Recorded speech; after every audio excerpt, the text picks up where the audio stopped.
Welcome to Chapter Sass, the podcast where we deep dive into the books that make you blush, gasp, and maybe even think a little. I'm your host, Season, and with every book, I'll be joined with a new co-host with their own hot take.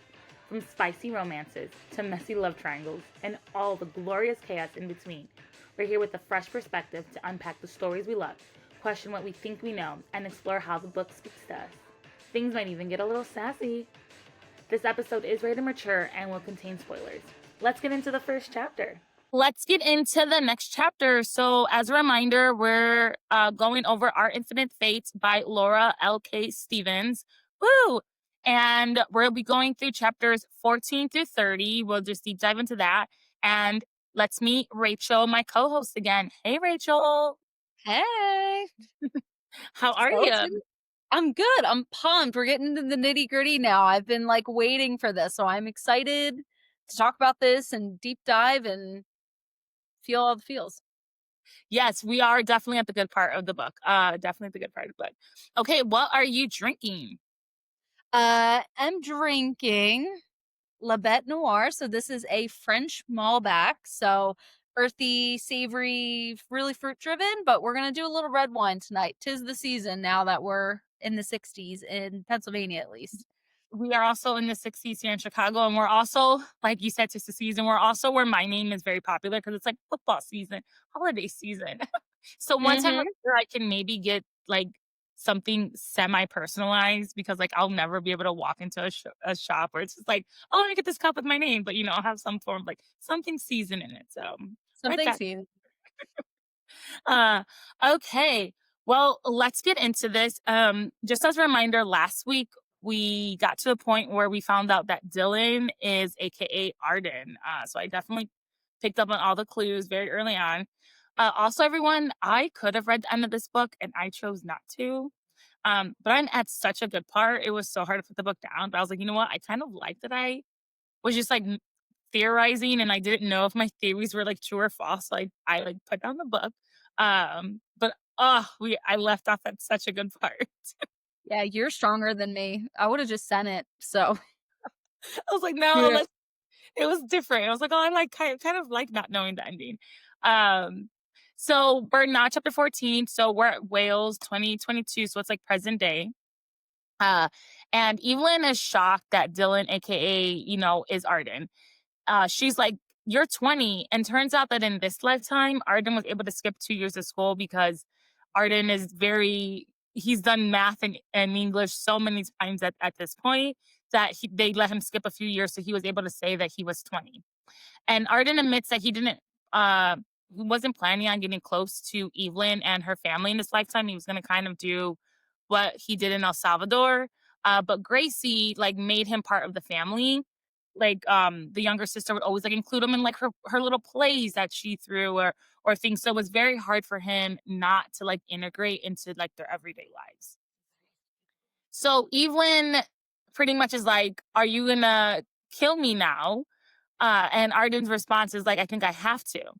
And Evelyn tells Arden, just think of my mom and Gracie. And remember, everyone, they lost everybody. They're essentially just them three. They've lost their grandparents, their father, their family is mixed up of the mailman and Dylan, who's the farm help, and that is who they've made their family. So Evelyn's just thinking my mom can't lose me and Gracie because Gracie's not gonna get my bone marrow. That's too much for one person in this lifetime. So she keeps insisting and she's can't you just kill me next week? After she saves Gracie and gives Gracie her bone marrow. And Arden tells her he doesn't believe so.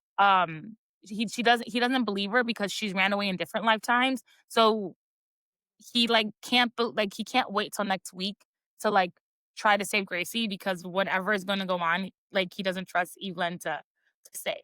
And Evelyn promises that she won't run, and to prove it, she's we'll be together all time. I'll go to work with you. You go to work with me. I'll sleep with, at your house. We'll do all this and we'll figure out a way before my 18th birthday to try to get my bone marrow.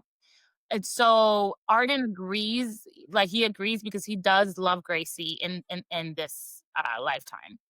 And so Evelyn has 6 days to figure out how she can make this procedure happen because on the seventh day, Arden will kill her. So then we go back to Austria, Hungary, and it's 1898. And in this lifetime, Evelyn is a rich but deaf man. Her mother and father are like well known, like in the opera scene. And so it's 3 months before their 18th birthday, and Arden finds Evelyn and he stops by at the opera house. And Arden is also well off, but his leg is like permanently bent. And I find it interesting because in this lifetime, they both had like disabilities that they've had to come through. It wasn't just one, like they truly are like tied at the hip, or however we want to say that their souls, like they both had to learn a different way of living in this lifetime.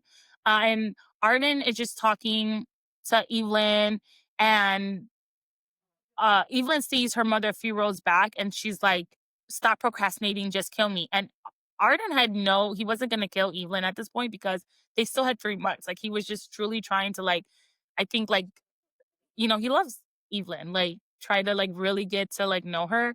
And Evelyn has a gun in her like jacket. And before the mom can see them, Evelyn uh, shoots Arden. So I think I don't know. I was just like, "Oh, wow." Like, he was Dude, trying it's to rough. get 3 more months. Like, he was Some trying of to get them 3 are. more months, and you couldn't.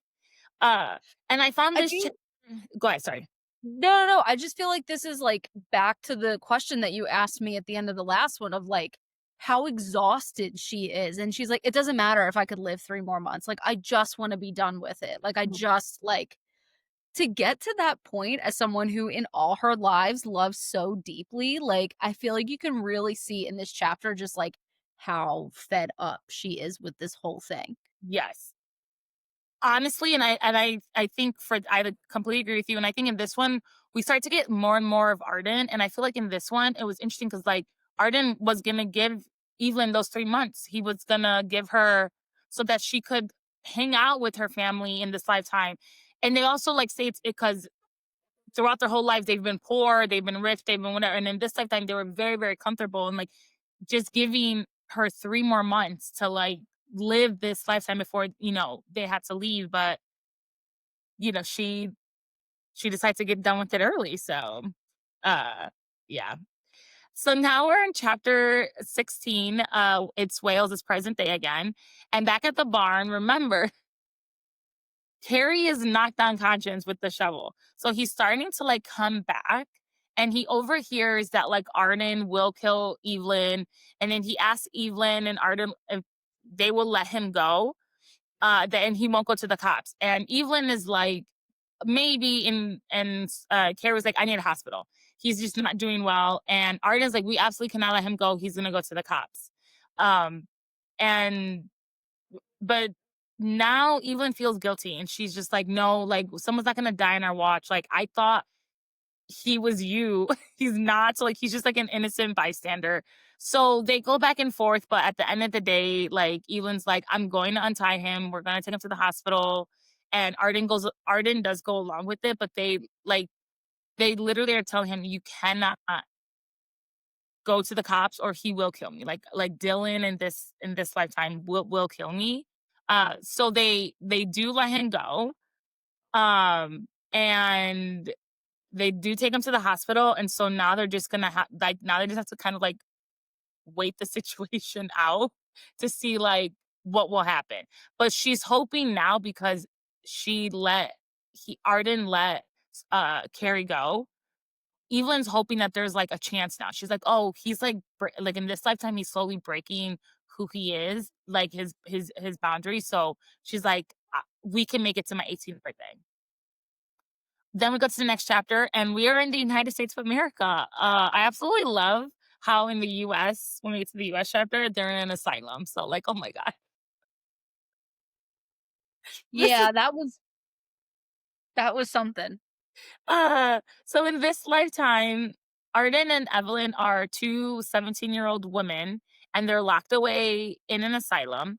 Evelyn is locked away because like she was like walking around and like an off-duty physician like overheard her talking about like this curse and reincarnation. you know, and they locked her up because she is spinning nonsense, like she does sound crazy at the end of the day. Realizing that Arden will not be able to reach Evelyn like for their 18th birthday because she is locked up, Arden like gets himself committed essentially. And the first part when they were in the asylum, it was like a good hospital. Like they were fed, you know, it was a nice place to be. They were gonna wait out their last few times together. However, they said that like the owner realized at some point got greedy and realized that no matter like who was in the institution, as long as there were people there, the owner would make money. So the asylum slowly went into like a nice kind of place to like very bad. Like staff didn't know what they were doing. There wasn't enough staff for anything. They essentially would like drug up the patients and mistreat them. Um, but during this time, while it's bad, they're still always together, and I would say I think they're kind of happy.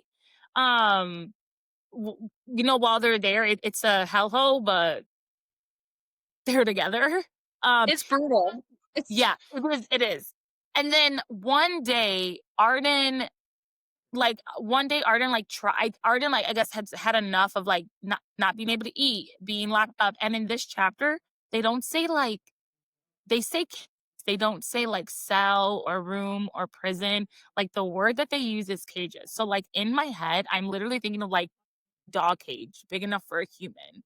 And they're like just like how the writing is, because I was like, you could have used so many other words for cage, but you use cage instead. So I was like, ooh, Mhm. very interesting in how like that just that word is being used.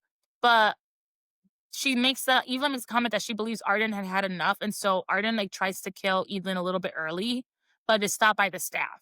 And after that, Arden is taken away and is like drugged and put in a straitjacket and like loses life essentially, like has given up on life.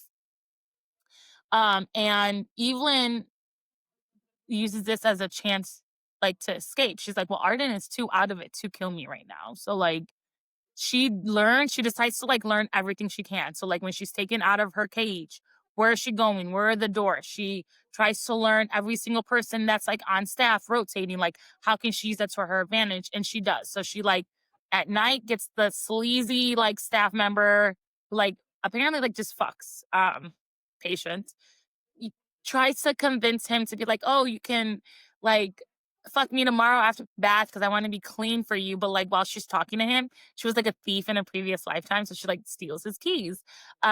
She like is able to get to like the door where she knows that like is gonna be propped open at a time, and she makes it out. She escapes. She like runs to the woods, and she is so excited. She's like, "Oh my god, I'm gonna break the curse. I'm gonna leave Arden. I'm just gonna like leave." And then as she like gets to the forest or woods or whatever that's around there, she gets a vision of a world. And I have this like I'm reading this exactly. I have like bolded so I could just like read. But it was a world of white bone, falling ash, and everyone was like pleading and begging of any animalistic, so she couldn't tell where it was coming from. Pain so large, it took a form of its own. Pain so absolute, like in the darkest pitch of night, like a black hole in the universe. Arden weeping, only it was not Arden. They were a spectacle, smudge, a vague outline. I told you it would ruin us. So now I'm like, oh my God, we got so much information. Like, what is ruining you? Where is this place? Obviously, this place is like hell, like clearly, or something, because how they're just describing it. And based on like, I have looked at the rest of the chapters titles. We do go to like an underrealm. So I'm assuming this is the underrealm. But they're like in unbelievable pain. So when Arden is like, I'm protecting you, this is where I'm thinking now, oh, this place is painful. Arden's protecting you, but we don't know. But as soon as she gets the vision, it it disappears. She like cannot remember anything. And so Evelyn knows that like she's so frustrated because she was so close to remembering the why all of this is happening. And then she just can't. But she what she does know is that like she can't leave Arden there. She can't live to her 18th birthday. Like she has to go back. So while she escapes, she goes back into the asylum.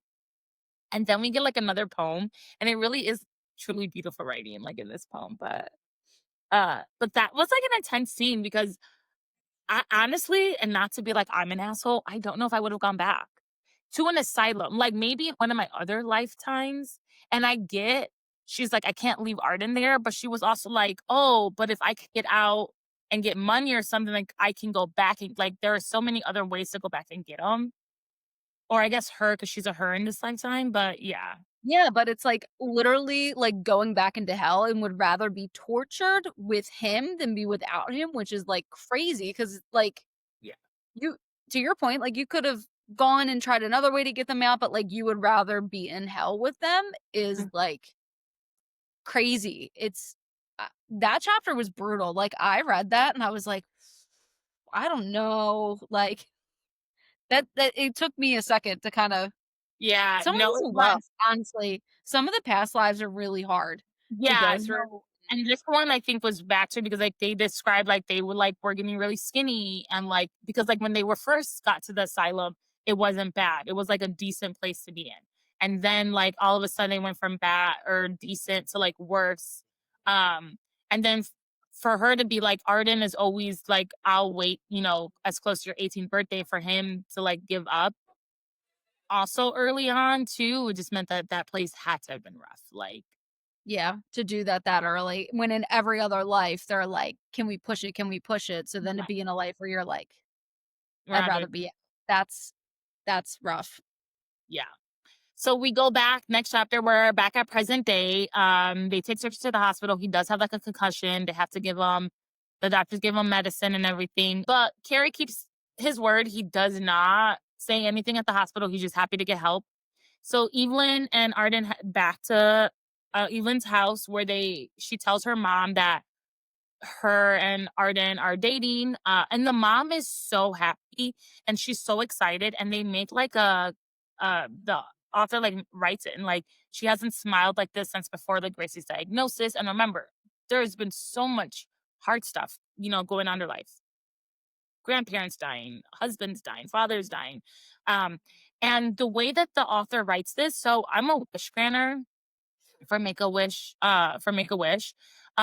When I say wish granter, I haven't granted any wishes in about like a year and a half, 2 years, just with everything with COVID. there there's like new rules and I can definitely still wish grant. I choose like take a step back because like kids are sick and our world is crazy. Like I don't want to get any kids sick. But when you complete a wish, you not only complete a wish for the child, but you also complete a wish for the family Oh, I because didn't know well, I mean, the family's included, so whatever the kid wishes for, but, like, if the kid's like, "I wanna go to Disney World," everyone in the immediate family goes to Disney. So and the whole point is because the sickness isn't just affecting the child, which obviously it's the worst for the child, but it's also impacting a brother or sister, it's impacting parents because how they would normally live their lives is different. Like they have to be going to doctors all the time. Maybe they can't allow you to bring pets into the house anymore, or depending on what it is. And this just made me think of that. It's like while we're reading all this and we're just like thinking about Gracie, like I'm sure no one's thinking about like anything else, and like we don't think about that. We don't think about like the people who are there for someone who's sick, and like Mhm. what they might have to give up or what it means for them to be like the caretaker or anything. And for the mom to be so excited, essentially because Evelyn's like living her life, I was just like, oh, she's gonna be so much more devastated when she dies. Like and I just like thought, and then I again, great writing for the author to like do all that and not even say that. Like that that was not written in here. That is literally my Well, conclusion. that's, I think, the difference of, like, show not tell, right? Yeah. Like, you're doing this and it's laid in such a way where you are having that thought, but it's not like, "No one cares about mom." You know what I mean? Like, it is, like which makes it almost hurt even more, especially if Mhm. you come to the conclusion on your own, like, Yeah. shit. Like, Yeah, that's yeah, I was like, "Oh, this mom's gonna be so painful. devastated, Yep. when all this happens." So the mom agrees since they're dating to let Evelyn sleep over at Arden's place. And so when Arden officially sees Dylan, aka Arden's place, she understands why she was never allowed into like because he lives like off the barn, so he like lives like on the Mhm. property. So why she was never allowed because she would have instantly have known that it was Arden. The contracts the contrast between how they describe Carrie's place when she like snuck in to Arden in the and again, I'm just gonna go back to the writing. Absolutely gorgeous because I could picture this apartment. It was like books were everywhere, plants were hanging. I was like, I wanna sit I here with wanna some live here. and yeah, I was like, I wanna Yeah. it was so beautiful. Like, it was so good. It was so pretty. Um, so Arden actually does in fact have a copy of 1000 Years with You. Excuse me. Just Um, freaking and it turns out in every lifetime, he's written like a book of poems about his love, their love for Evelyn. So they've only gotten the copy that was like in Siberia when they were like in the grave. So like there are copies in every lifetime that he's like left because he's had to die. Uh, and I'm just like, we need the rest of these. We need the rest of these poems. Mhm. Um, so they go to bed, and part of the deal was that Arden could handcuff Evelyn to the bed so she couldn't escape. And I will say because she's gonna be uncomfortable, Arden decides that they also are gonna be uncomfortable when they sleep. So like Arden doesn't allow himself to be covered or anything, like he's gonna be cold. And Arden says, like, if you're gonna be uncomfortable, like I have to be uncomfortable. Like it's not fair. And I was like, honestly, that's kind of sweet though. Fucked up because you handcuffed me to the Isn't that it like, "Oh my god, sweet. he handcuffed me to the bed, but he won't sleep with the pillow." But Yeah. it's just, "Oh, you wanna suffer with me," but Yeah. also, like, this is fucked. Yeah. Like, honestly, But kind of this is not great. um Ignoring all the red flags. yeah, literally. Um, so now it's still present day. Evelyn wakes up to Arden screaming in their sleep, and she realizes that Arden's having nightmares, just like in their past lives. And so Evelyn is thinking of like the trenches, when I think it was France when they were in the trenches, the asylum, and she like asks Arden if that's why. And clearly that's not why Arden are having these nightmares. Like his nightmares are something else, but she doesn't know what it is. So she's just assuming it's the asylum or when they were in the trenches or whatnot. So Arden gets up from his bed and Evelyn notices that he's covered in goosebumps or that they're covered in goosebumps. A, because they didn't cover themselves at night or whatever it's cold, but also their back is covered with pink and red scratches as if they were fresh and bright. So I don't know if like the closer and this is why I didn't want to read to the end after I finished because I was like, I these things that I'm theorizing, I don't want to know if I'm right or wrong yet. Like, does he feel all this pain the closer to their 18th birthday to like make sure he does the task? It are like little reminders. I don't know. But like I'm like, he didn't just That's scratch a himself in theory. his yeah. He didn't like scratch himself in his sleep. And for these things to be fresh and bright, he's clearly sleeping or feeling the pain in his sleep. I'm not sure, but I was like, ooh. So Arden asks if Evelyn wants some coffee, and then Evelyn starts to remember a past life where they were kind of intimate, but then as quickly as it fades, and then Evelyn thinks to herself, Arden remembers it all, and she does not. How much must it hurt that I've forgotten all the intimate details of our past lives? And again, I just was like, we're humanizing Arden so much more in here because it's like he refuses to have sex with her. They said this earlier in the book that like Arden, they haven't had sex because he knows that he has to kill her and I guess it would be too much. Unless they do or later on, I don't know. But as of now, they haven't done it. And I do think that is a different type of torture, right? Like to know that you have to love somebody and then if you're intimate with them, that's like a different level that you love somebody and then have to just kill them by their 18th birthday every time. Like, Well, then also to have to be the one that remembers and then to meet this person over and over again who has no knowledge of, like, any time you spent together, so then to think, like, "Okay, we could do this, it'll stay with me forever, but she'll always forget," like, also is just, like, devastating. yeah, Oh my it is. god. Yeah, Why did they pick this book? it's Holy shit! really making me think though. And honestly, like I said, the writing is Yeah. really want to read. I think she has another book called like Cloak, Silver Cloak or something. I actually want to read it after reading, and I haven't even read the end of this, but like if the writing or anything is to the same, like this one really makes you think. I love books that Mhm. like just think. Because it's clearly not easy. Like we don't know. This isn't like a dual book where we get like dual point of views. Like we're only doing this through Evelyn's point like view, and we get little snippets of what we think Arden is. And like at first we think Arden's a jerk, but then we're like, so much is happening that there. I wish I could get a Arden chapter at this point. You're like, oh my god, tell me your thoughts.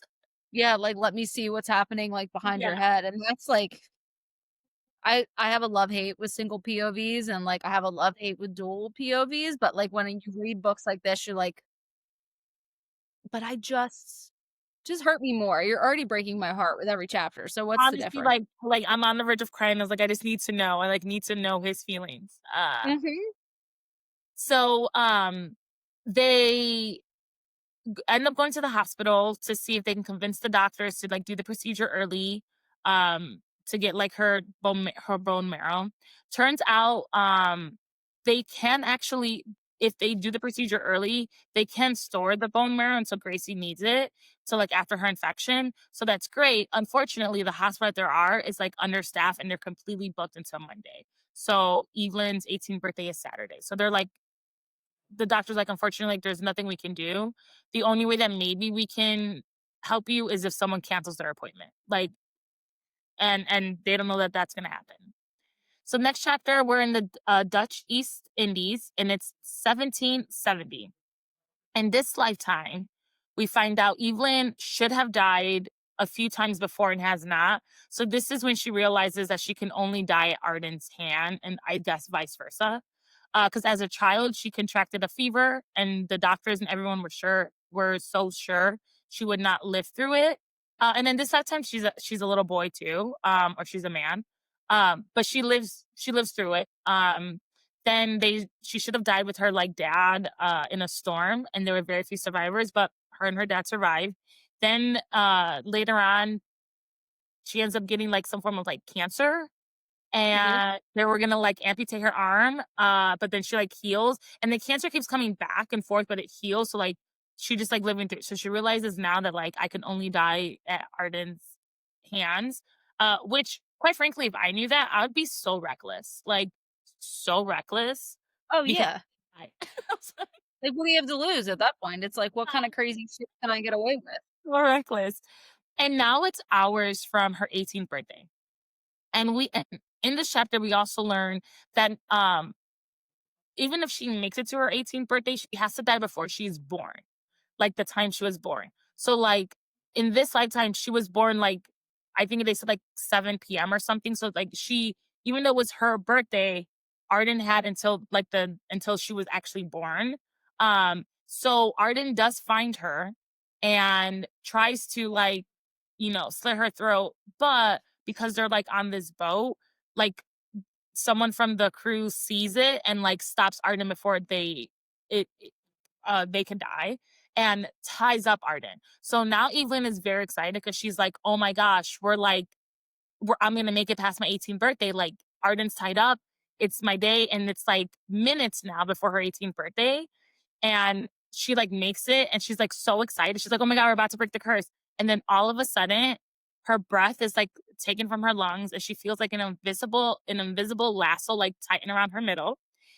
There's like a burning pain on the back of her neck.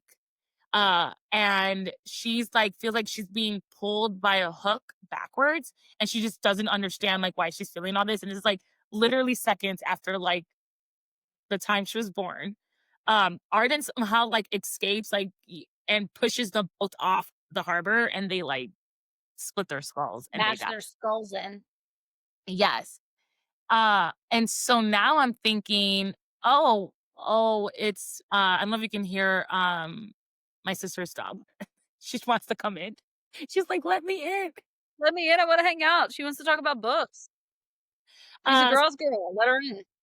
But now we realize that, like, okay, so is it that, like, now she remembers if she makes it past her 18th birthday that she could be tortured? Some like, what are all these things that because she was feeling something, and this is clearly what Arden's feeling when Arden is sleeping, and we don't know all this. So I'm just like, so like Arden is taking being tortured instead of Evelyn. And there's another reason why I was like, I'm not gonna read it to the end because like I have all of these, and it's like I Do you want to have make these, like, written down so when you get to the end, you can, like, cross-reference, yeah. like So I have all of this written down here when we're talking about, it, so I can like go back. I'm like, oh my god, was I right or was I wrong? okay, because I think when we're done, like, I think you should do, like, a side-by-side, like, Oh screen share of, like, what you yes, predicted and, like, what and was what I real did. and see, Oh like, if any of your notes just because I don't like, obviously, I've never hosted a podcast, so, like, you have to yeah, do all this, and, like, I have theories, but, like, sometimes forget, but if yeah. you have it all written down, you should just, like, Go back side and by forth. side Oh, I and should. I see was like, yeah. I was like, I have all my notes here, and it's like I think this. Oh, I should. Mhm. Yeah. You should. See how good your, like, psychic Yes. powers are. And because this is the first time because, like, normally I know the ending of all the other books that I've done. I've known the ending before I've done it, so this is the first time I don't know the ending. So I was like, "Oh." Yeah, do a little So yeah. Q&A for yourself. Ah, I love it. Okay, so now we're back in present day, next chapter. Excuse me. And it's the next day, and Evelyn wakes up to Arden being pissed because he's, like, going through his life's work, and everything has changed, which when thing is translated hold on, I need some water, guys. You're good. The weather change from 80 to 60 overnight is rough. So Arden is, like, going through his life's work, and also, when anything is translated, it is never translated fully the way we meant for it to be translated, and he's just, like, mad. He's just like, "This is not what I want this word to mean. It means this. Why is there a comma here? People are idiots." And I also just think this just, like, humanizes him again Yes. because it's like, he's pissed that someone fucked up his life work. Mhm. I read that and, like, had a little chuckle and was like, "He is a real boy." Yeah, Like, like, oh, he's he he does feel these things, so, like, he yeah. does feel it. Yes. So, with their deal in place, Evelyn has to help Arden with, like, his chores, so they, like, do whatever they have to do on, like, the farm, um, and then they're, like, on a tractor, and during this tractor, Arden brings up the asylum and asks, "Why did Evelyn come back?" Because at that point, Evelyn would have gotten away. There was no way Arden would have been able to kill. They would have missed 18th birthday. And Evelyn says, "It just felt wrong to, like, Mhm. leave at that time." Um, and that's when and then during this, we learned that after Evelyn comes back, she saves Arden and then Arden kills her. We don't, as of right now, like, they don't tell us how it's done. We just know that, like, that's how it goes down. And Arden's just like, I felt really bad killing you that time because, like, you came back and all this. Then Evelyn remembers when she was younger, in this current lifetime, that she had to see a therapist. And the therapist is married to someone with their own private practice. And she's really excited because during this early in this chapter, they had, like, called so many different places to see if, like, they could abstract the bone marrow, and it was going to be too expensive. She didn't have the insurance, like, nothing was going to happen. She's like, oh my God, but I have a doctor that is married to someone who does it. She's like, I have to, like, go get my therapist. So next chapter, she, like, makes an emergency appointment with the therapist, and she tries the hardest, like, get her therapist, to agree to, like, let her speak to her wife to do, like, pro bono work. Um, the therapist is like, "Unfortunately, I can't," and Evelyn is, like, really giving it to her. She's like, "But what if I die? I can't sleep. It's making me anxious." Like, she's, like, really trying to do this, and the therapist is like, "I can't do that." So, at this point, Evelyn's like, she really feels like she's failed Gracie. She's like, "I need to figure out, like, another way to do this." But then we go to the next chapter. And so we're in Norway, 1652. So in this lifetime, Evelyn was reincarnated to a location that was very close to her previous life. Um, and after her parents die in this lifetime, she decides to go back to her previous home because it has only been 18 years, or it's a little, I think they're 17. So it's only been 17 years since her death, so, like, her family in theory should still be alive. But during this time, witches and burning witches at the stake was very, very big. Um, so after she goes back, she goes on this long journey, she finds her mom from her previous life, and she, like, asks her mom, like, "Mom, it's me," and, like, gives all this information that only she would know as the child, and the mom is, like, freaking out and is like, "You're a witch." and like start screaming, which neighbors are coming now. Like they have like stuff out of nowhere. Arden comes and like saves her. And you know, they're like heading back. Where they're heading back to, I don't know, because it doesn't sound like Evelyn has a home. Maybe they're going back to her or his home. I don't know. But during this, while they head back, she starts to remember the the the prologue where they were doing the hand fasting, like ribbon ceremony. So she knows that like they were almost going to be married at one point. Um, and then we get a poem, and I'm just like, I would be so frustrated if I was Evelyn because like you get 2 seconds of memory and then you leave. 2 seconds of memory This and gone. Dude, no, this whole chapter was so painful. One, to reincarnate, your family's still Mhm. alive, to go back Yeah. to see them, and then have to be rejected. Then to Yes. know that your father's died the year behind, your mom thinks you're a witch, and they call the, like, guard to come and take her away. And now she turns around and the guy that she loves in every life is there, but, oh, wait, he's gonna kill her. But the line, like, I have my book open, I'm following with you, so, like, sometimes it feels like my heart breaks when yours does. And then she has the memories, and then we get the like, Yes. just I'm just gonna, like, just Yeah. Oh, I should pour mine too. We should drink. No, this is definitely like let's drink some wine and get in our feelings type of book. Definitely. honestly.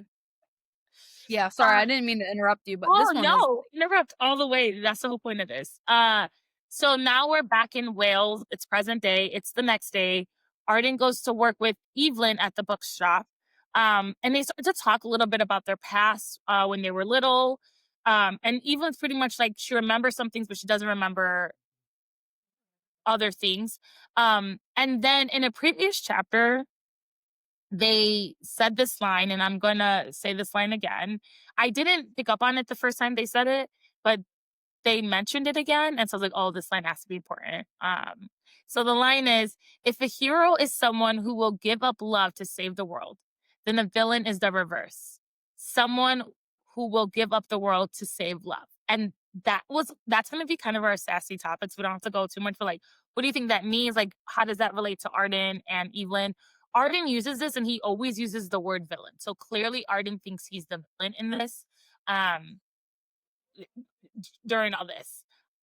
We'll talk about it later, but, like, I don't think so. Like, I don't even think anyone's a villain in this little saying, but, um and then guess who walks in through the door? Good old Carrie walks through the door. And then it's like, we're gonna end the chapter there and take you back somewhere else. Oh, no, we don't. We still stay in present day. So it's present day, and so now, Carrie confronts Evelyn and Arden, and Carrie's like, "I remember that you threatened Arden, that, like, you threatened Evelyn, like, if I went to the cops." And he's like, "I was taught to, like, protect if something happens." And so he's very concerned for Evelyn at this point. And they're trying to calm him down. Arden is like, he wants to get rid of this dude at some point. He's like, "Whatever, you're like a loose end at this point." But while they start talking, Evelyn presses record, like, on her phone and starts like recording their conversation. So she essentially gets Arden, aka Dylan, to confess that he is going to kill her at some point, and that is why Carrie cannot go to the cops, is because like he's kind of threatening Carrie in this as well. And so she just like keeps this recording that she has, and so for the most part, um, Carrie leaves and decides that he's not going to do anything, but makes it known he's very uncomfortable about this whole situation.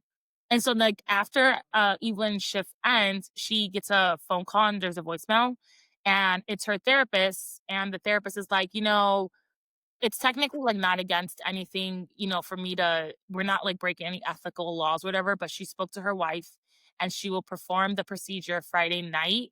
And this is a day before her 18th birthday. So then we go to the next chapter, is the Ottoman Empire. I forgot to write the year, but it's okay. But in this lifetime, uh, Evelyn is a 17-year-old man who happens to be like a great translator, and like the Sultan has like asked for Evelyn to be like, I guess the royal, I don't know, something with the royal translating information. And it's been like a long day, so Evelyn heads to like the steam room, which I'm assuming is their version of like a hot tub slash spa. Um, situation. And then another man gets into the spa. And this man is like a semi-blind, like can't really see very well, like painter. Turns out it's Arden. And in this lifetime, they were actually brought together by fate, not by Arden, like the tether that pulls Arden to Evelyn. So it was like, oh, so there are loopholes in this rules. I don't know if we're gonna get far because we're towards the end of the book now.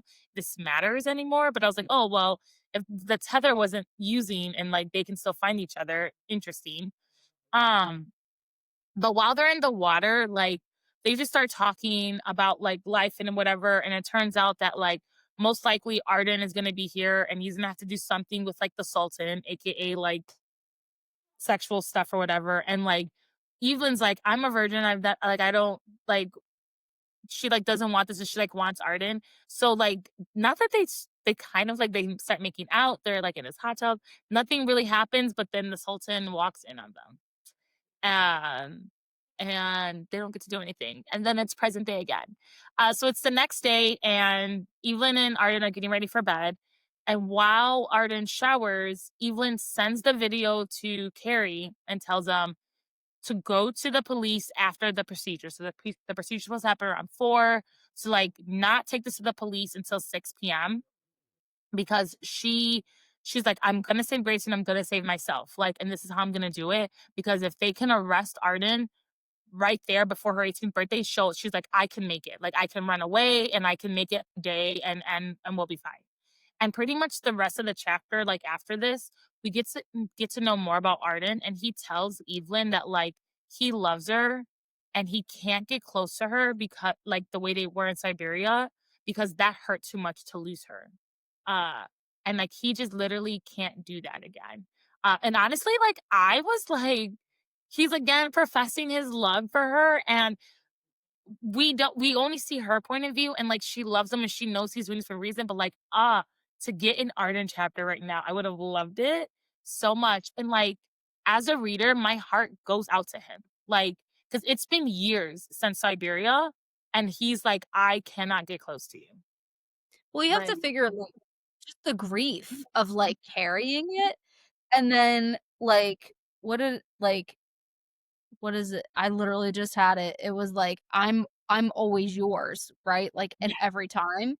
And it's like, it's just she's like, come back," and I'm like, "Oh my god," like, I just need to go outside and touch some grass because really, like, just in general, right? Like, this book is not very long. It's just what, like, a little over 300 pages, 340.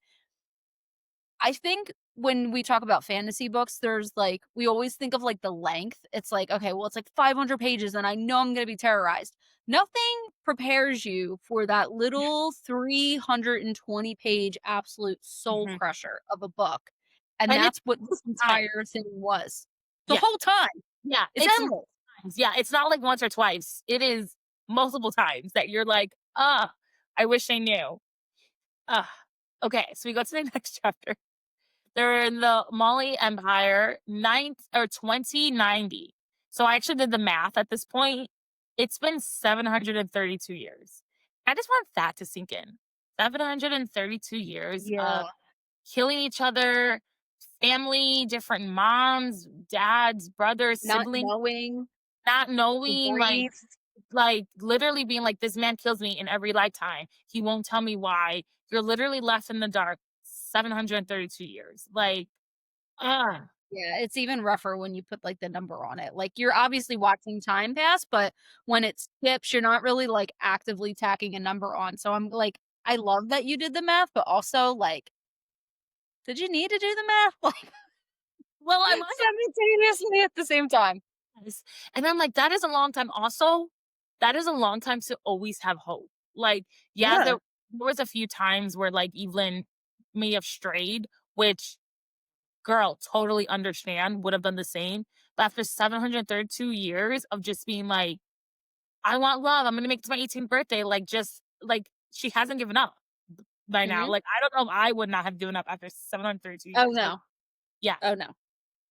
So in this lifetime, we meet Evelyn first, and she's a girl, and we don't really get an age, but I'm assuming she's between the ages like 13 and 15 because like how they talk later on a little bit.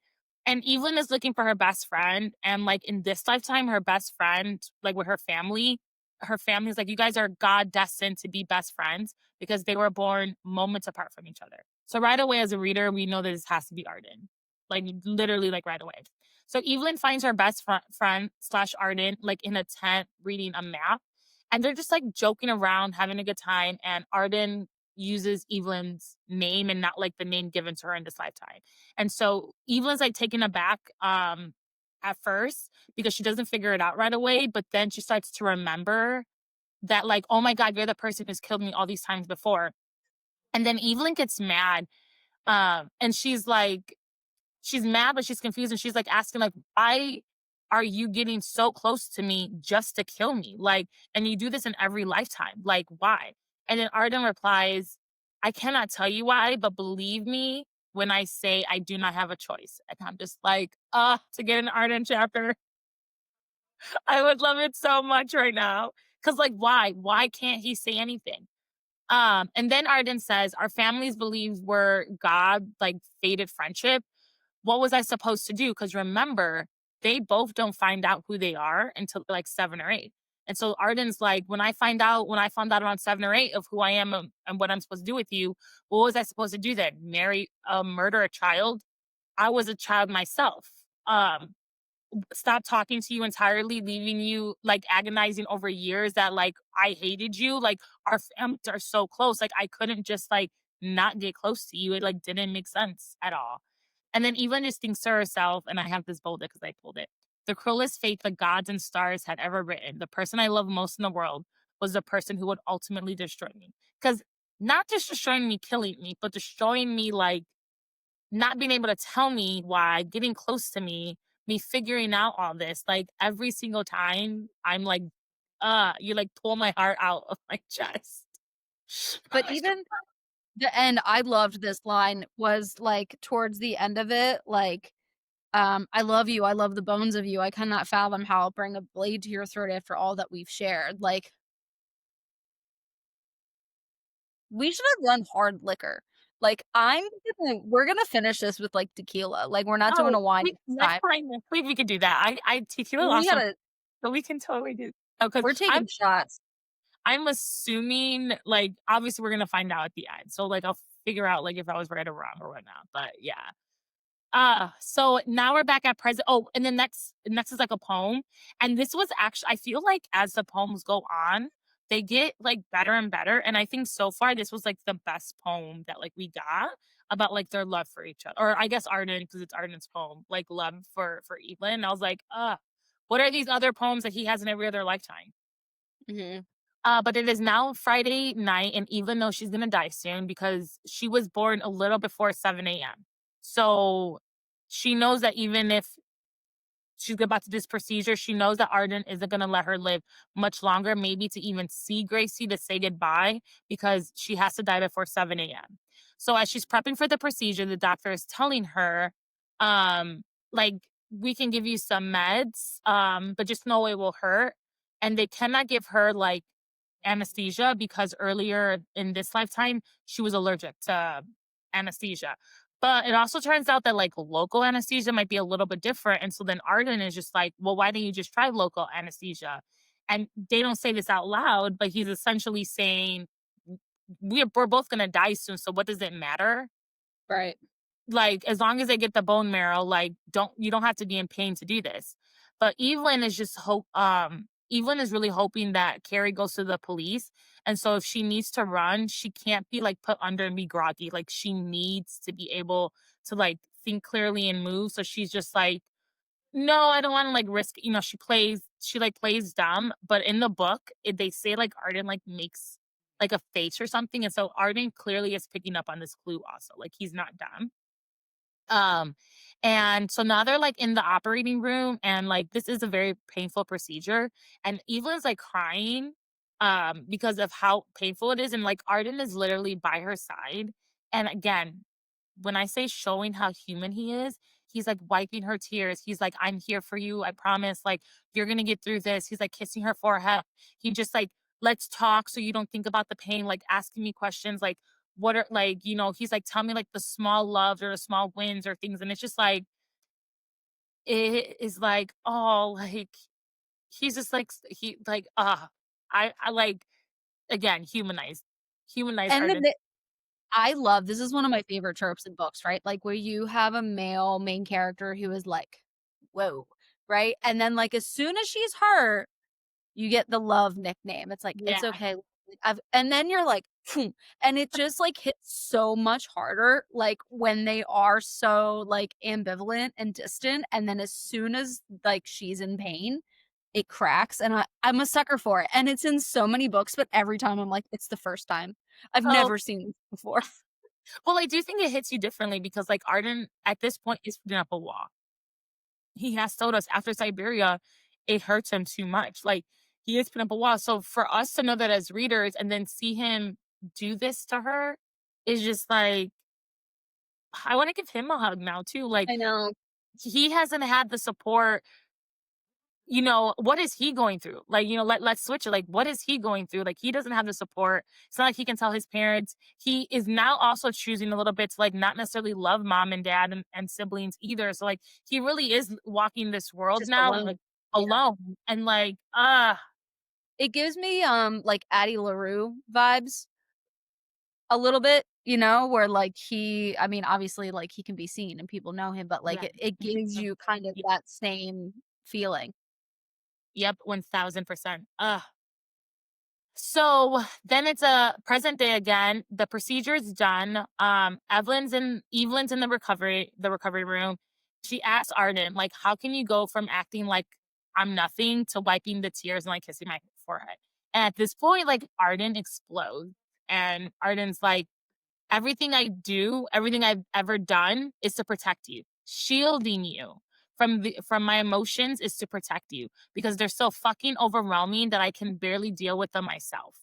And again, humanizing, but then what is he protecting Evelyn from? And like she still I think she picks up on it, but she's still like, I want to live. And it's just like, what has he just been going through all this time, you know?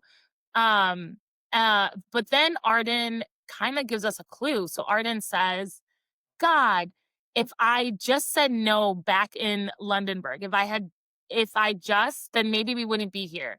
But then which is worse, really? So now we at least have a date or a time like when a deal or something was made, and we know this. And Evelyn does pick up on this. She like picks up on this clue. And so she's just like, trying to figure it out.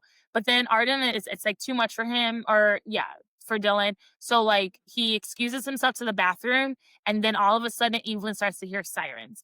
And she knows that Carrie went to the cops and gave the video. The cops come, and now Evelyn's also getting questioned because on the video, and also she admitted right then and there, she also did hold Carrie, kidnap Carrie essentially, knocked him over the head with the shovel. So like she's Poor Carrie. equally now committed a crime. And during all this, while like the female cop is like asking Evelyn question, there are two other cops going in every single bathroom, looking everywhere. No one's been allowed in or out of the hospital. And they cannot find Arden. He's escaped. And now Evelyn's expected to go the next day with like legal counsel to the police station. She is happy though, because she's like, she can make it. Because remember, it's 7 a.m. She's like, I can make it to my 18th birthday. So she's just like, they're clearly going to be watching her room. Nothing's going to like come in and out. Like she'll be fine. And that is where we end. So I'm like, Dude, sad. you're crazy. I like have to give you so many props that you were just not like, fuck it. I'm just gonna keep going because I would have been like, who's gonna know? You are Honestly, if just I wasn't doing this podcast, I would have said fuck it, and I'm reading to the end. Like if this was like book club or whatever, I was even like, fuck it, I'm gonna read it. I don't care. But I think because I started off this way, I was like, having like my genuine like surprise, I do think is kind of good. So only reason why I have yeah. not read to that. No, you're I better have than me. titles, and, like, it's there's, like, 2 that are, like, underworld world, and I'm like, "Well, clearly that's, like, the white whatever vision that we keep getting." I was like, "Can't wait to get to those chapters." So, Yeah, buddy. Oh man, I forgot how much I loved this book. I'm so glad we did this because I remember reading it and just feeling like dead afterwards. And now it's like all coming back to me. And I'm like, yeah, this is why. okay, before we get into, like, our wine, let's just get into our sassy topic really quickly. All And right, let's do so I'm it. gonna go back and read the line. And so in the book, it's written, "If a hero is someone who will give up love to save the world, then a villain is the reverse, someone who will give up the world to save love." Do you agree with that statement? Like, is this person really a villain? Like, what are your thoughts on all of this? Well, I think this is like the whole morally gray thing, right? Like, I think this is why the morally gray male character is so written about now, Yeah. right? Is because I think everybody at the end of the day wants to feel like they are worth sacrificing the world for, right?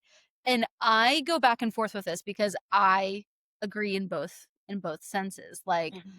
I look at my husband and I think there's nothing that I would not do for this person, right? So I I think and I think the villain always gets like the rap of like being selfish of like, well, I can't live without you. And then like I love that. Like I'm I agree. I just feel like a hero is somebody who, like, you're looking for martyrdom, you're gonna Mhm. sacrifice everything for the greater good, like, whether you wanna do it for fame or not, that's what's gonna come from it, like, there's gonna be stories told about you, but, like, to give up the world for the person that you love, like, I don't know, I, like this is a rough question because I love the morally gray character, and I'm like, I want it. So, like, I Um, what do you think? Do you think, like, one is better over I the do other? love it. For me, I also think also okay, fun fact about me, I really I'm like a girly Disney, like, I love Disney, I love all this, but I love me a good villain story. And I don't mean like Disney, like, I'm talking about, like, in our books where, like, we start to feel something for, like, the character or whatnot, like because first of all, there's always 2 sides to every story, and sometimes we never have the full amount. So I read this and I kind of like, "Ooh, I feel like this is more like in the eye of the beholder thing," because, like, Mhm. I might see as a hero, someone else might not see as a hero, what I might see as a It's true. villain, someone else may not see as a villain. Um, but again, also I do like morally great characters. And I always say this in the fictional world, morally great characters are amazing. In the real world, not so much. But like in the fiction, And in the absolutely. so Like, true because dude, no, so true because, like, when you have the hero character, like, you're so self-righteous, like, yeah, you're like, perfect example yeah. no, dude, perfect example is Damon and Stefan from Vampire Oh, Diaries, yes, yes. right? what the older brother was Stefan, yeah, right? Or no, Damon's the older one, and yeah. Damon's the morally gray, would burn the world, like, he's a dick to everybody who's not her, he goes out of his way, like and those people are not what's the word I wanna use? Like, they are not as well loved until then afterwards, you're, like, understanding the reasoning to why they do it, where Stefan is outwardly like, "No, like, like, you know, like, he's supposed to be the good brother, like, the holier than thou, he has a And moral compass." But, would like have gone would have burnt the world for Elena. Like, like absolutely. So so for me, it's like I'm like, this is like eye of the beholder question. I don't necessarily think a villain is I mean, I see your point. This is also one of those things where it's like say save the more, right? So like if Mhm, you give up this to save the world, you're saving more people. So yes, I guess that makes you a hero in that sense. But to give up the world for someone you love, I don't know. To me, that's also kind of a hero, also because they're giving up their life, they're suffering, they're this, mhm. and like, is that not a definition of a hero too? So yeah, for me, it's kind of like It's eye of the yeah. beholder. Truly, it really is because even, like, if they are giving everything up, like, I don't know if it's necessarily selfish, but is it more selfless to have to give up everything else for that Yes, person? So, like, I think this is like a merry-go-round question where you could, like, argue both points till they're blue in the face, but I yeah, think really the thing that, like, differentiates it is the execution of, like, Yeah. why they're doing what they do. So, like, I don't I know. love this line. Like, the first line when they said it, I did. I remember reading it and, like, went over, but when they said it again, I was like, "Oh, I like this line. I've seen it again for a reason. Like, let's do this." Well, it's a Because great question. yeah. And then also this even goes to more about us feeling our way about Arden because he's, like, essentially given up, and he's literally doing all of this for Evelyn. Like, to even think of yourself as a villain, and he says many times, "I'm the villain." Like, Mhm. what does that also do to your psyche and whatnot? Like, Oh, you're yeah. keeping your walls up. You're literally doing all of this for her, and then in your head, "I'm the villain. I'm the bad guy. I'm this." Like, you're just fucking with yourself so much. Like, Yep. I really do just wanna give him a hug. Yeah, and then it's like, well, are you the villain? Are you saving her from something? Like, is it better? Is it worse? Like, catch-22, double-edged sword, damned if you do, damned if you don't. Like, there are all of these we could spend Hours here. Yeah. hours. I could write a thesis, like, genuinely. Like, it's such a good question, but it does you have so many different examples of each. Yeah. So, all Ooh, right, let's get to drinking now because I definitely need a glass.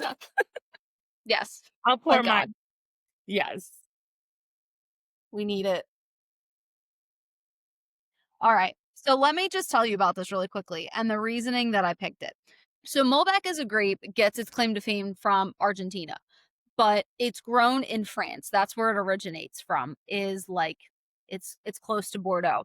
The reason that it does so well in Argentina is that it thrives in all the sun and it thrives in all the heat. So it really doesn't grow a lot in France anymore, and it's usually used as a blender in Bordeaux's. So it's a really fun side by side. So if you want to do this, you can get an Argentinian Malbec and then a French Malbec and then kind of compare and contrast just so Oh, you can see like what the temperature difference does, just so you can see like the Argentinian ones are going to be jammier, fuller in body, rounder, higher in alcohol. So they're going to drink just like a little bit more fruit driven. And then when we look at France, especially like the northern part of France where it's cooler, the Malbecs are going to be gritty and earthy and dark and they're going to be savory. So it's really cool just to see kind of like the climate side by side. And going to obviously, cool. I'm part of like a wine club, and in the wine club, we have like a mini wine club, and I'm part of the mini wine club. We're always doing themes. I'm going to suggest we do Malbec, do Argentina and France, and do side Yeah, by side. Oh my God, that's a it's great. really We're yeah, doing it. it's really cool, especially because like you know, like when you go into a place and people ask what do you like to drink, like if I was in a tasting room and I asked and it's like, "Oh, I drink Malbec," my follow-up question to you is What? France or Argentinian because they're two very different styles of wine of how they present in the glass. And I'm a big Malbec fan. I started with Argentinian Malbecs, and then this one this is served at a French restaurant near us, and my husband loves it. And we were like, "Oh my god!" And it's $15 a bottle. So Not like again, you can get good wine under $20, but just like the color, the smell, and like it's still fruity, but it has that kind of like you see. classic. I love how you can see like my ring light right here. Oh, again, Ah. just like the Tron light from the future. Mhm. But, like, you can smell the difference because this is so much gravelier, like, it's way earthier, you can get some of the pepper. It still has that plummy note, Malbec always kinda smells like plums, but there is a sharpness to this now. Oh, that's delicious. Mhm. And, Well, like, I'm a red wine. tannin Yeah. well, So, you're a red wine drinker anyway, so, like, this is kind of, like, right up your alley, but the tannins are drier, they're more powdery, they're a little bit grippier. mhm. You have more of the graphite and the smoke, the pepper. The gravel, still some of the red fruit. It's a little tartar on the finish. It's more like pomegranate seeds back here. And then, like, you can use it in blends. It's almost always in your Bordeaux blends, but Argentina does it as like a standalone. So it's just a different style of the grape that not a lot of people know about, and it's not as popular. But going through these chapters have been brutal, right? Like they are gut wrenching. So I was like, we need like a really dark, gritty wine to kind Mhm. of get through this. So I was like, well, then let's do French Malbec because there's like nothing grittier. Like it's cool, it's different. This whole premise is different. Mhm. So I just kind of felt like these guys were just like besties. Yes. Also about this book, even though it's a fantasy book or whatever, because we have like gods or whatnot, it's also not like a super fantasy book. Like if you No, didn't read fantasy, like get this wine, get the book, because it we like hints upon it, but it's not like you're there's not like dragons flying there's and not magic systems. Like no one's a fairy. Like it like reads it's like almost like reading Outlander. It's like reading historical fiction, but with like a sci-fi twist to oh, it a little. so good. Yes, I didn't read Outlander. That's too many. That I do have a limit to how many pages I will read, and Outlander does surpass that. But the show, amazing. The show, I read the books, but like I did watch the show up to a certain point, but eventually it's just like somebody had said this to me before and it was so true is that like you can just stop reading those books whenever you want. Like pretty much because like Yeah, I can't keep reading about Jamie and Claire being separated and someone's being tortured and killed. Like they're together, we're done. Like yeah, so I just stopped reading I think after like the fourth or fifth one. I was like, I gotta yeah. make peace. Um, they do get separated a lot. It's great. I think the actors are absolutely well. I I don't love know. Sam Heughan. I don't know. I forgot their real names, but the actor who plays Jamie and then the actor who plays Frank. Also, I'm terrible with real names unless you're like super famous, like Taylor Swift or whatever. But otherwise than that, I almost always call actors and actresses by whatever saw them in, right? Like Whatever their character name is, yeah. me, Well, but Frank will always be Frank. Like Black he Jack Randall, yeah. so well. I was like, please give him all the awards because he was also like in The Crown and in this, and I'm like, Frank, Frank, Frank. Like he played it so well. He played He's Ash so always well. that character. I was like, ah, So the guy that plays Jamie, Sam Heughan, actually is in like an OG Hallmark Christmas movie. He's like oh, a prince. oh, I'm gonna Yeah, have to see. We're entering that. We're entering the time where I that only time. Hallmark for Christmas. Merry Christmas. Yeah, if you pull up, it's like a prince or a princess for Christmas or something like that. He's Google so it. young. Um, And I was like, I watched Outlander and I went back and I went, oh my God, it's Jimmy Fraser. This time oh, not covered in blood and a kilt, but you know, in a very enchanted castle. But I know. um, I went to that's kind of I sorry, was like to Scotland about a year and a half ago, and I kind of my did like dream trip. tour. And I went to like all the places, a lot of places that they found. Scotland's absolutely gorgeous, like just like the scenery and whatnot. I'm lucky enough to have a boyfriend who will it's like, can we go and just go on my TV tours? And he's like, yeah. He drove over Love that. miles on the wrong side of the road because God knows I'm a passenger princess. That's I, like my stripes. yeah, I It's a tried plan. 2 minutes. It was done driving. It was like, and done. Everybody says like you get used to it, and like I went to Ireland a few years ago, but Scotland's like next up on my bucket list. But I'm like, I can't rent a car. Like Oh, I'm gonna hit something. Like I just don't trust myself. I didn't trust myself for like the 3 minutes because we like traded for like 3 minutes. I was like, I can't do this. I'm Like freaked out. this Then whole there's thing. like railings, like you could literally fall off a Fall off a mountain. cliff. Or I The roads are this big. was like, And there's sheeps everywhere. Yeah, no, Ireland. We were on like a tour bus in Ireland, and it's just like a cliff face, and I'm like in the tour bus, like Jesus Christ. And they're like, "Hang tight, this is a sharp turn." I'm like, "This is it." but if you ever go to Scotland, go. I mean, do whatever you want to do, but like just see some of the castles, some of the things. Oh yeah, It's gorgeous, absolutely gorgeous. So it's a big plan. But anyway, that's like the most long-winded way to say if you like They- period pieces. you'll love this. Yes, it's not like Yes, a and yeah. this is Well, your vibe. If you like yeah. pain and time travel, and Only makes you and I honestly, the writing is beautifully written, like, it I is. hate I actually hate books that are, like, super overly, when we get, like, too much information, like, I know everyone loves The Song of Achilles or whatever that one is, oh my god, I read it for book club because I had to. The last 10 chapters are amazing, but I struggled until I got to the last 10 chapters, um, just because Yeah. so much information that I don't think we need as readers, like, it didn't contribute to the plot Well, it overall, reads like even do this, so but It she reads like a play too. Like, it's very prose dense, so it's like, okay, then maybe is it like an Odyssey? Like, maybe does it, like, need to be stanzaed? Because I was reading it too, and I was like, "What the" like, and I loved that book, like, the last 10 pages decimated well, me, like, no, the it's last, like, very chapter where I was yeah, hooked when the war happened, awful. hooked. Mhm, But, like, yep. it took me to the war to get there. I was like, "Oh my gosh." But this, she does give us a lot of information and writes more, but it's not, because trust me, I hate books that are that, like, I am hooked.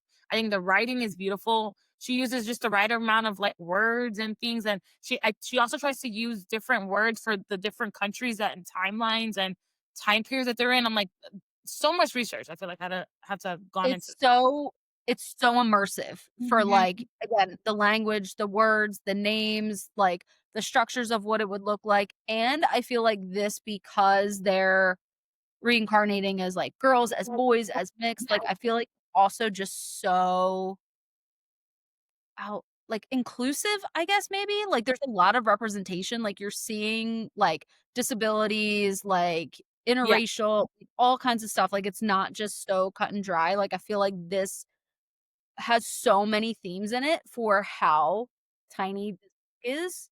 so She tiny. delivers, Yeah, like I will be reading her next one. It's like something Silver Cloak, I think, or something. I didn't know she wrote another one, I'm gonna have to look it up. Don't know what it's about, but after this, I'm literally hooked. So like I feel like I love her writing. Like I'm done. But yeah. But it's a little late, so we can go ahead and end. But this was amazing. I have book club on Friday, so obviously I'm not drinking a whole bottle right now. I'm by myself. The girls are gonna love this, so they can drink the rest. But until next time, thanks. Cheers. Cheers. Uh.